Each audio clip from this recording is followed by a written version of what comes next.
Welcome back to the channel and welcome to today's video. Today we have the 2023 Ducati V4 Multistrada Pikes Peak.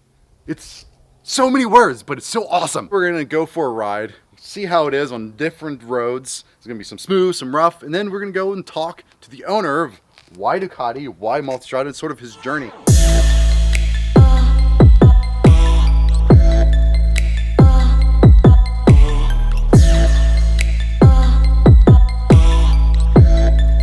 All right, V4 Multistrada, Pikes Peak Multistrada V4, however the fuck you want to say it. Here it is. I really like this. The color of different reds and oranges almost, because I hate all red Ducatis, and this isn't an all red Ducati. It's awesome.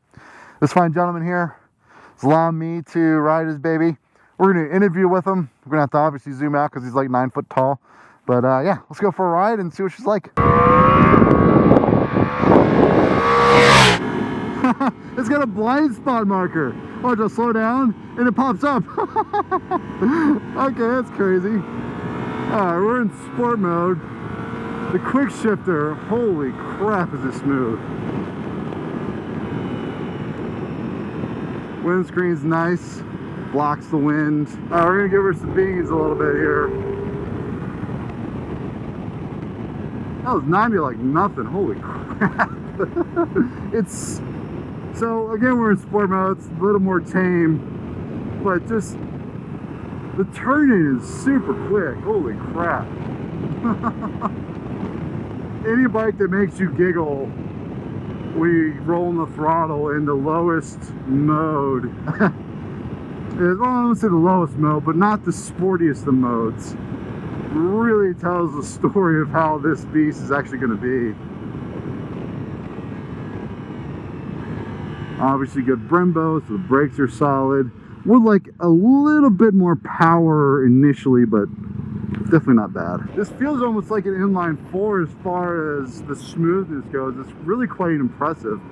The V4 Gran Turismo motor, it's 1158cc, I believe. So while this isn't overly exciting, I kind of want to point something out because we're barely doing 25, maybe 30 miles an hour. And even on the Street Fighter, it starts to lug and lull, and it really doesn't like this speed. For this being in race mode and going this slow, it's not bogging down. It's actually able to pick up the throttle and the power band really beautifully.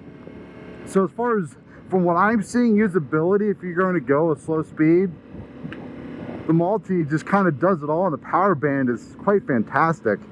Alright, so while we have a ridiculous lull in the action, I'm going to change modes. You hold this button over here, it says mode, pops up with what you want. I want to go to touring because I set the front suspension to be a little soft, close throttle, and you're in touring. That's how you change modes.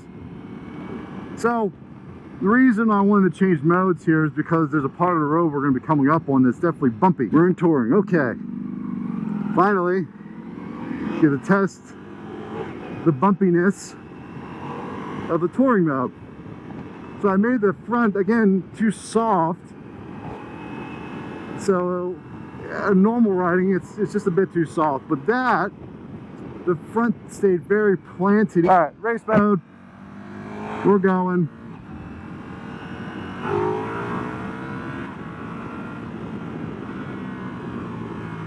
Woo, more brakes.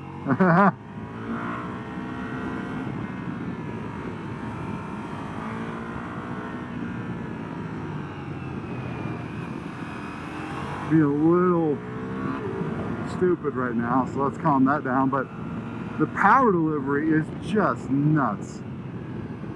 The brakes, honestly, they don't quite bite as much as I'd like them to. My first initial grab is not very strong. Like, they're strong, but they don't really, they don't bite quite as hard as I would like them to.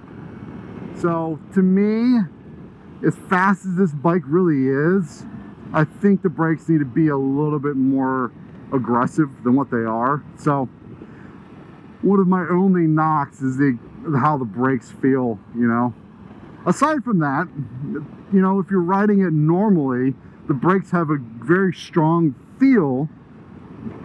But if you're trying to push it, it sort of leaves a little to be desired. I'll tell you what, the quick shifter on this is very freaking good. It's probably one of the smoothest Ducati quick shifters I've honestly ridden in a while. And you know, I've ridden the newer Panigales on the track and pushed it, but for like normal riding, this thing was fantastic. This quick shifter is super smooth, and that's in all throttle positions. All right, so I'm gonna do a quick test here. I'm neutral throttle. Normally in older Ducatis you can't downshift. Downshifted. Like 1299s, the older V4s, if they really didn't like that, they wouldn't do them at all. And that is a huge improvement by Ducati to make all throttle positions be shiftable, because BMW or Aprilia, they do that no problem. There's a lot of wind hitting me, but it's not jarring. Granted, I'm used to the Street Fighter, so you know, what's a lot of wind? Let's get it back to the house, kind of talk over a few points here, and then chat with the owner, because he's come a long way. All right, just got back from our ride with the 2023 Ducati V4 Pikes Peak Multistrada, and it's awesome. It's the most comfortable Ducati you can ride. Me personally, I love the way this feels. If you have a Diavel, it's a really comfortable bike too, but I find that seat holds you too much. This allows you to move around. It's a couch. It's a really fast freaking couch. The torque is felt everywhere. From 2000 on, I found that in like second, third, fourth gears, it just came alive and made it really easy to ride. Like I mentioned in my ride, it was very surprising to me. Most Ducatis, at least the ones that I'm used to riding, don't really like the low revs. I even went down to like 20 miles an hour and showed in second gear how much it didn't lull and it didn't buck. It was very smooth. And I likened it almost to an inline four. Doesn't matter what throttle position you're in. I even showed you in moderate throttle, I was able to downshift from fifth to fourth, and it didn't bind, it didn't buck. It was super smooth, and I found that to be really impressive because it's on par with where the Aprilias are at, which to me, Aprilia is the best quick shifter that's out there. This Pikes Peak is loaded with electronics. I was thinking about doing a deep dive into the dash, and there's so many menus, so much to go through that would be an hour-long video by itself. So, out the window, I'm going to talk about a couple key things, a couple key little trinkets that this bike has. One, it has blind spot markers. I noticed that when my buddy was riding behind me, this little yellow on the mirror would pop up and it catch my attention. I'm like, what is that? And I looked and I accelerated away, it went away. I slowed down. It works really well. And for a bike to have that, it's pretty impressive. To go with that is it has adaptive cruise control.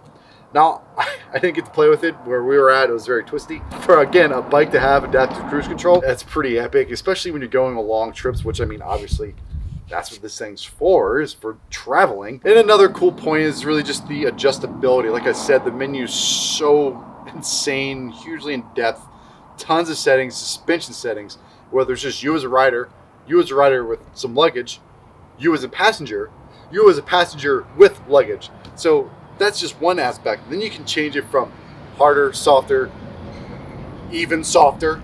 It's like, I almost thought the setting said softer, which would have been funny, but Ducati's not that, they're not funny like that. They just do weird stuff with technology. But I'm just in awe of what this 2023 Multistrada has packed in to just this insane package. All right, so with any bike, I always talk about the brakes. This bike is, nothing to get away from.